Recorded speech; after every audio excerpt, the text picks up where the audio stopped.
Malam ini, Soyong sedang bermimpi. Dalam mimpi, dia melihat selimut ditarik turun oleh seorang. Dua kaki juga mulai diangkat. Kemudian, dia membuat suara sangat malu. Hari berikutnya, setelah bangun, dia masih merasa bingung sedikit. Dia memikir hanya mimpi saja. Tetapi dia mimpi terasa sangat nyata. Yang paling penting, dalam mimpi ini, dia sudah mimpi sama beberapa hari. Soyong adalah mahasiswa di universitas. Kelihatan sangat cantik dan pintar. Tetapi hal yang aneh, dia tidak suka dengan siapapun. Sahabat dia mengajak dia ke pesta pada malam. Soyong tidak usah memikir, langsung menolak saja. Hari ini, profesor memanggil Soyong ke kantor. Di sini dia melihat satu gambar yang menjijikkan. Pria ini adalah senior Soyong. Mereka pernah berkencan. Tetapi senior ini juga sama dengan cowok mesum. Mengikuti Soyong dimanapun, kapan saja. Membuat dia tidak bisa tahan dan laporan ke polisi. Oleh karena itu, guru panggil dua orang untuk mengatasi masalah. Tentu saja, Soyong tidak setuju. Dia sangat marah dan langsung pergi. Tidak terduga, senior mesum itu juga mengikuti dia ke sini. Dan duduk di samping dia. Melihat itu, dia segera ambil tas dan pergi. Sampai sekolah juga tidak bisa datang. Pada malam, ketika dia sedang bekerja. Dalam warung kopi, dia melihat pria mesum itu lagi. Dia takut sampai menjatuhkan secangkir kopi. Dia melihat kembali dan tidak melihat pria mesum itu. Pada saat dia pulang, Soyong sedang berjalan kaki. Dan dia merasa ada orang di belakang dia. Dia melihat kembali berapa kali. Tetapi tidak ada siapa. Sampai kali terakhir. Senior mesum itu sudah di depan wajah. Dia tidak minta maaf. Bahkan dia mau masuk rumah dengan Soyong. Tetapi Soyong sudah tahu orang ini bagaimana. Dan menolak semua. Soyong memikir ketika sampai rumah. Dia bisa aman. Tetapi pada saat dia sedang mandi, dia merasa ada orang di belakang. Seperti ada orang sedang melihat dia. Pada saat ini, senior sedang di luar pintu. Semangat mendengar gerakan di dalam. Pada malam ini, setelah Soyong tidur, dia mulai bermimpi sangat aneh. Setelah bangun, dia memikir. Dalam ini, dia merasa itu adalah penampilan seorang pria. Tetapi dia sudah kunci pintu. Bagaimana pria itu bisa masuk rumah? Soyong melihat keluar. Senior mesum itu masih di luar. Apakah pria itu adalah dia? Soyong tidak ke kampus berapa hari. Sahabat dia sangat khawatir. Dia datang ke rumah Soyong. Ketuk pintu beberapa kali tetapi tidak ada menjawab.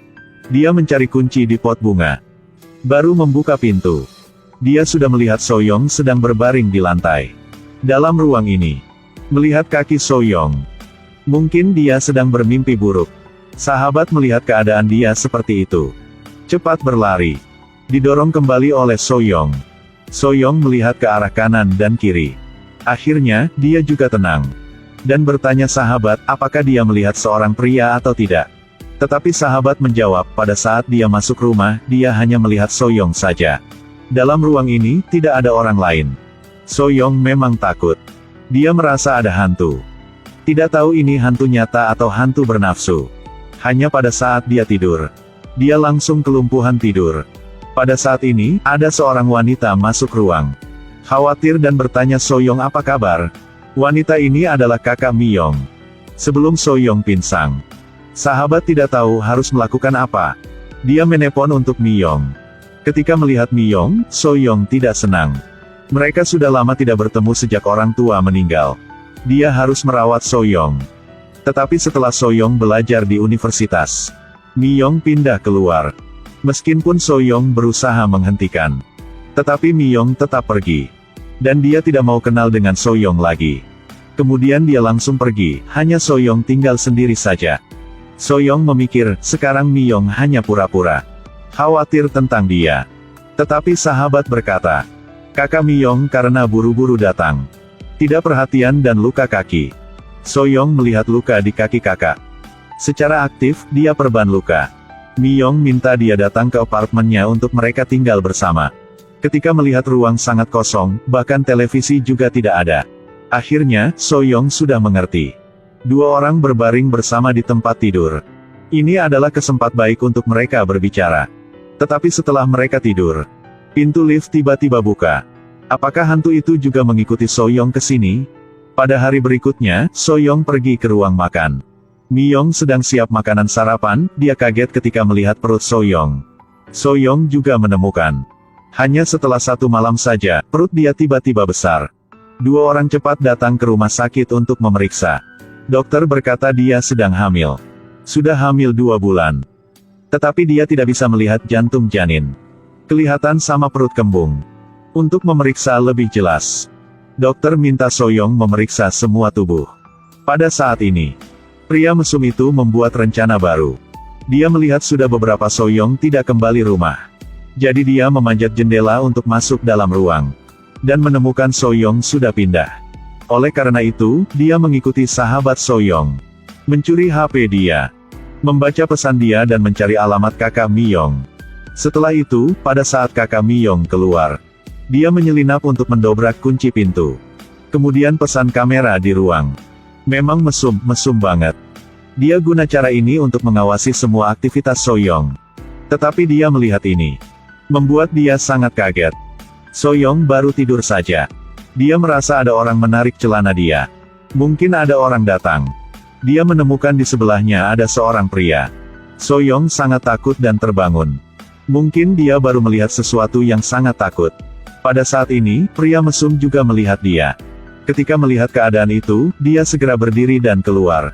Dengan cepat, dia datang ke apartemen Miyong. Dia membuka pintu, tangan pegang pisau. Tidak perlu bilang apa, dia langsung masuk kamar Soyong. Tetapi di kamar Soyong tidak ada orang lain. Soyong juga hilang kesadaran. Melihat perut Soyong. Dan pria mesum bingung sampai tengah hari. Siapa? Kelihatan pria ini sangat aneh. Sekarang sahabat Soyong juga sedang berada di sini. Dia segera menelpon polisi. Pria mesum marah sampai gila dan mencari pria itu. Tetapi dia ditangkap oleh polisi. Sebenarnya, Miyong sedang bekerja. Setelah mendengar cerita tentang Soyong, dia langsung pulang. Sangat beruntung, Soyong hanya takut saja. Dia masih aman. Tetapi polisi juga melepaskan pria mesum itu. Bahkan pria mesum itu menelpon untuk Miyong. Dan bertanya pria yang dekat Soyong itu siapa. Miyong mulai marah. Adalah orang mesum seperti Anda baru membuat Soyong seperti itu. Dan mematikan HP. Kemudian, pada malam ini, pria mesum berdiri di belakang Miyong. Mau masuk rumah mereka. Sahabat segera menelpon polisi. Tetapi sudah terlambat. Pria mesum pegang 1 pisau. Dan paksa Soyong harus mengikuti dia. Dia mau meninggal bersama Soyong. Pada saat ini, Miyong mau mencegah dia. Mendorong dia jatuh. Mau merebut pisau. Tetapi pria mesum ini sangat kuat. Sudah menjatuhkan dia dan mencekik dia. Pada waktu bahaya, Soyong pegang pot bunga. Dan memukul di kepala dia. Kemudian dia bersama sahabat membawa Miyong berlari. Tetapi pria mesum pegang kaki Soyong. Dan menarik dia kembali. Kemudian dia menginjak perut. Karena mau selamat adik. Miyong sudah mendorong dia keluar. Tidak ada orang perhatian. Pisau di lantai, tiba-tiba diangkat.